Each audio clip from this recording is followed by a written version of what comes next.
welcome to the Upkeep for Monday, July 29th, 2019. That's right. It's all of the magic news Mark Rosewater needs in 10 minutes or less.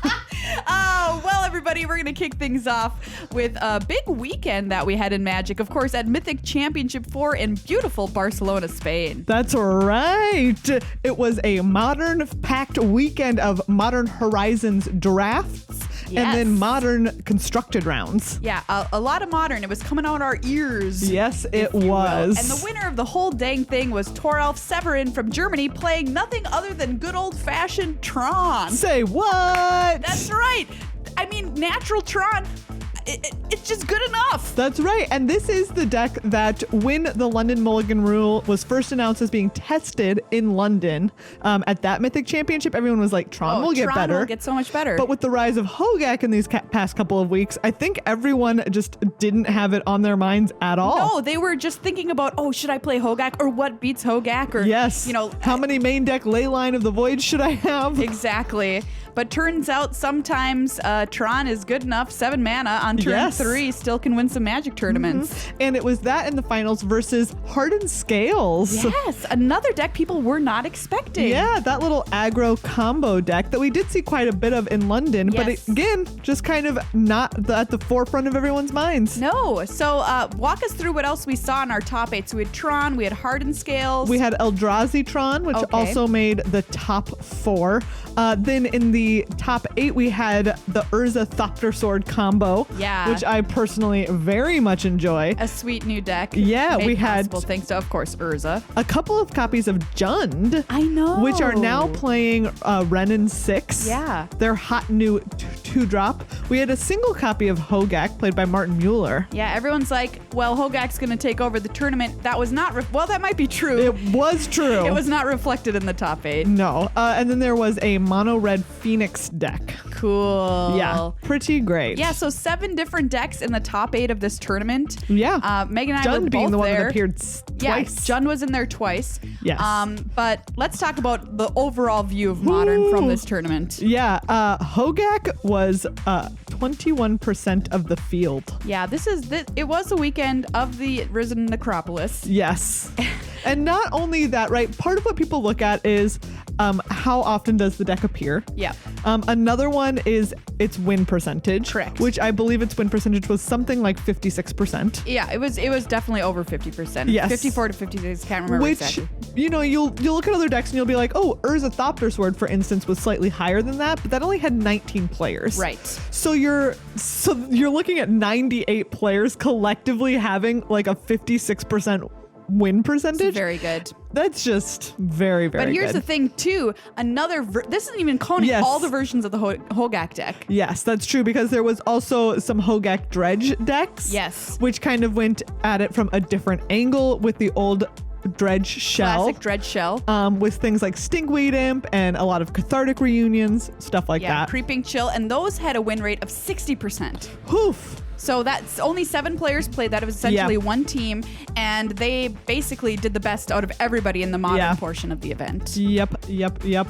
And another thing that you want to look at when you're asking yourself, like, is this warping the metagame? What are people having to do in their sideboards? Right. And the answer is that... And their main deck. And their main deck, which is that there were decks that would play main deck Leyline of the Void.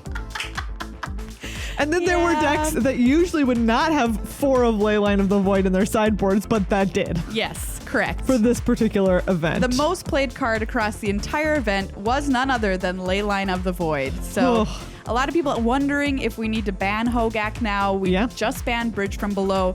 Or should we wait a little longer, see if the format can adjust? We'll just have to see. Yeah. But there you have it. Congratulations to Toralf Severin on that win. Awesome. There were also some other announcements that came out of this weekend in Barcelona. There is the end of the Wizards Judge program. It is being replaced by an independent Judge Academy. Yeah, so the thing with this is it's pretty complicated, and if you're interested, there are articles out there on it.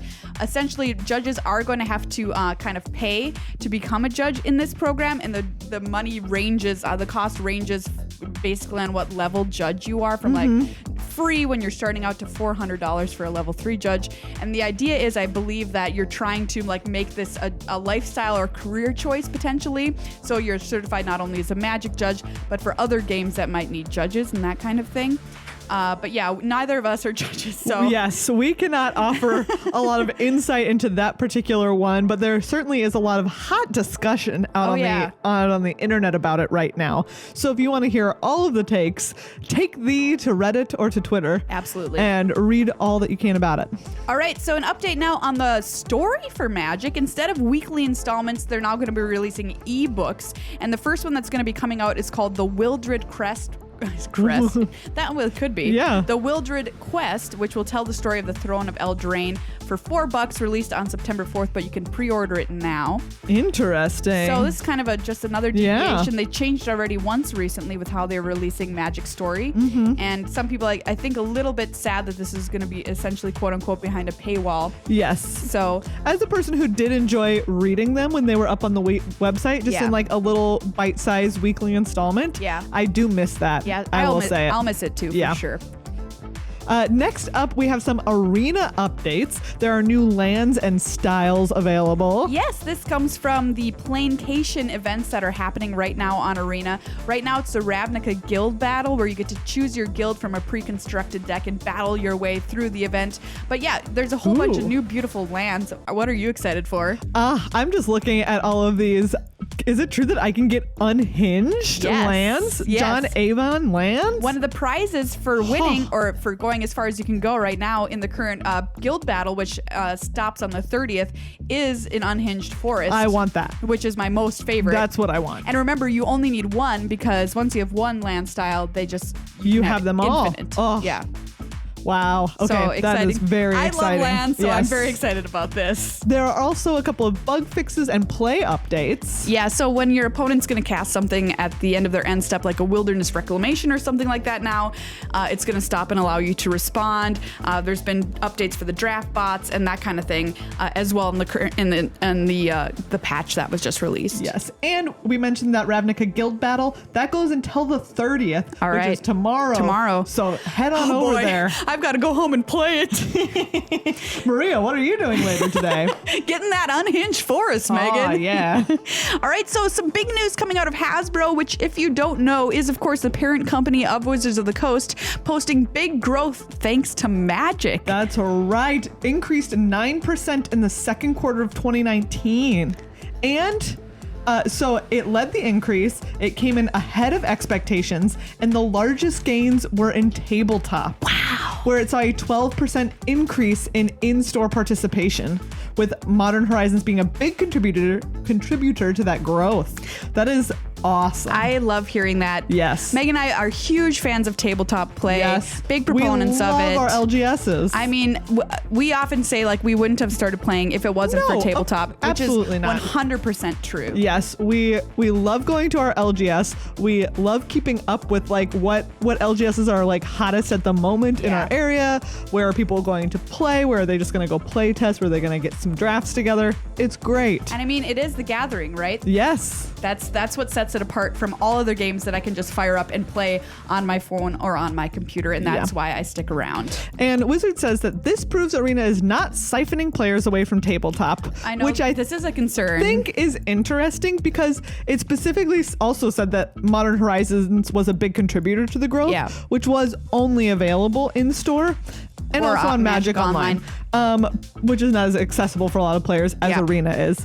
And so it's sort of like, I don't know, that kind of seems like you're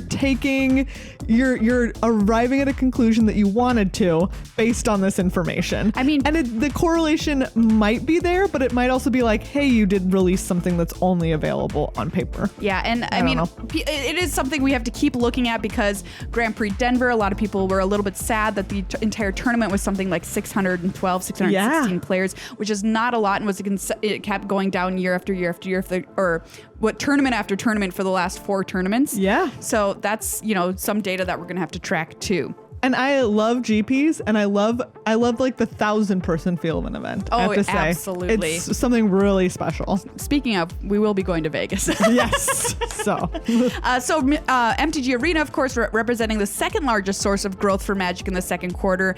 WotC saying there's real momentum behind Arena, and Hasbro say they plan on officially launching it. Reminder, it is still in beta in the next 4 months. Wow, that's coming up quick. All right, we should have official release of Magic Arena. Yeah. Finally, Wizards of the Coast has doubled in size in the last 5 years, and Hasbro plans on doubling it again over the next 5. Wow. All right, so if you've ever wanted to work at Wizards of the Coast, keep your eyes on the next 5 years is going to be a hot time to join. On that employment site. All right, an update to the MTG Portal app, which you might have seen advertised on booster boxes in the past, and are like, when is this happening? Yes. Well, Bill Stark says the companion app is in internal testing, and they'll have more news to share with players as they continue to make progress. But essentially, this app is supposed to be used to be able to track life totals in casual games, report results for tournaments, maybe at your LGS, I don't know, maybe even GPs, I'm not quite sure. Ooh. And get updates on your round pairings, which I think would be the number one thing I would love to see at a Grand Prix. Yeah, real great. Well, there you go. That's a look at all of your Magic news this week. Hopefully we did it in 10 minutes or less. No, not quite. Oh, well. All right. Next time. It was a big week. It was.